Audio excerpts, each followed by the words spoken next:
Bəli, bəli, Mateusz bəy, çox doğru vurğuladın. Yəni mən də öz fikrimi deyə bilərəm ki, yəni mənim fikrimcə son günlərdə dünyada baş verən gərginliklərdən biri Yaxın Şərqdə müşahidə olunur. İran, İsrail və ABŞ arasında vəziyyət sürətlə dəyişir. Yəni mənim fikrimcə və demək olar ki, bu qarşıdurma artıq regional deyil, yəni qlobal təsir yarada biləcək bir mərhələyə çatıb.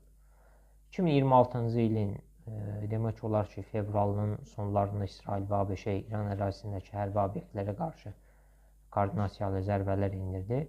Mənim düşüncəmə görə bu əməliyyatın məqsədi İranın hərbi və nüvə proqramına aid infrastrukturu zəiflətmək idi. Bu hücumlar regionda vəziyyəti kəskin şəkildə gərginləşdirdi. Mənim fikrimcə İran bu münaqişədə uzun müddətli dözümlülük strategiyasına üstünlük verir və enerji marşrutlarına təsir göstərərək beynəlxalq təzyiq yaratmağa çalışır. Bu isə dünya bazarlarında neft qiymətlərinin kəskin dəyişməsinə səbəb olur. Yəni mənim fikrimcə beynəlxalq ictimaiyyət isə bu qarşıdurmanın daha böyük müharibəyə çevrilməməsi üçün diplomatik həll yolları axtarır.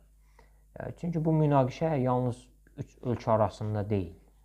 Yəni bütün Yaxın Şərqin və bəlkə də dünyanın təhlükəsizliyinə təsir edə bilər. Bəziləri düşünə bilər ki, bu problemin bizə nə dəxli var?